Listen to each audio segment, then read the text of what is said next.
అలసిన వానికి ఊరడించు మాటలు. సహోదరుడు భక్తి సింగ్ గారి పరిచర్య నుండి సేకరించిన అనుదిన ధ్యానములు. డిసెంబర్ 29. యెహోవా వీరు చూచినట్లు వీరి కళ్ళను తెరవమని ప్రార్థన చేయగా యెహోవా వారి కళ్ళను తెరవజేసెను. 2 రాజులు 6:20.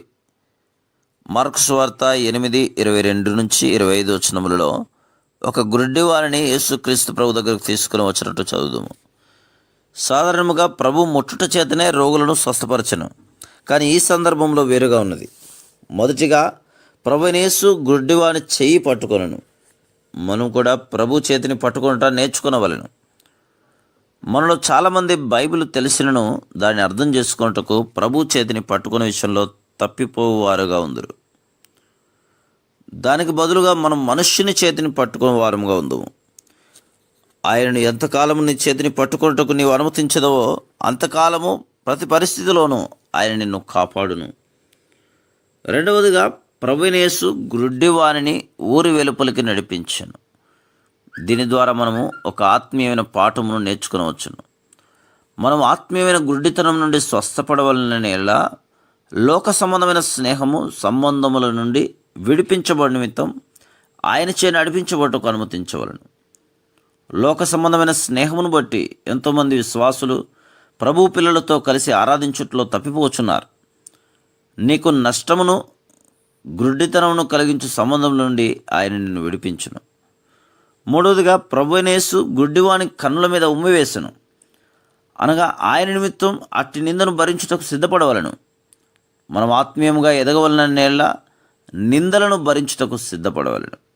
మత్తయి సువార్త 10:24-25 వచనములు. 1 పేతురు 4:14. చాలామంది విశ్వాసులు నిందను భరించుటకు ఇష్టపడక ప్రభువుకు సాక్ష్యార్థముగా ఉండరు.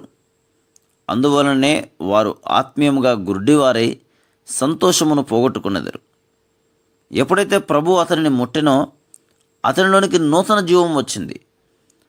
అతడు నూతన జీవం పొందినప్పటికీ ప్రభు తనను నడిపించటం మానలేదు.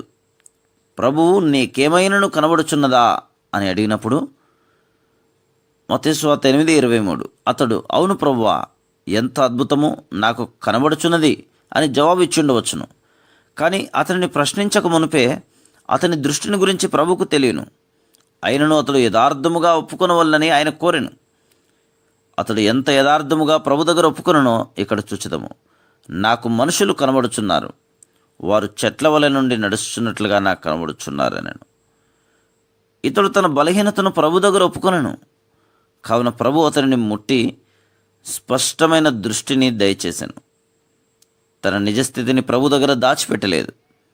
అతడు ఎంతో సంతోషపడాను.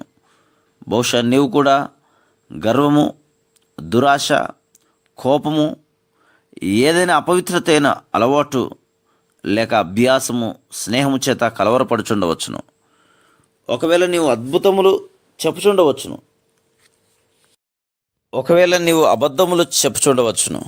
ఈ బలహీనతలను బట్టి నీ ఆత్మీయ నేత్రములు మందగిలినవి. నీ బలహీనతలను, ఓటమిని ప్రభు దగ్గర ఒప్పుకునే విషయంలో నిర్లక్ష్యంగా ఉండకము. అందుచేతనే ప్రభువు నీవు అట్లు చేయుటకు వేచి ఉన్నాడు. పిమ్మట ఆయన నిన్ను ముట్టును. ఆయన ప్రేమగల, కృపగల, దయగల దేవుడు. ఆయన నిన్ను మరొకసారి ముట్టి నీకు పరిపూర్ణమైన ఆత్మీయమైన దృష్టిని సమకూర్చును. Praise the lord.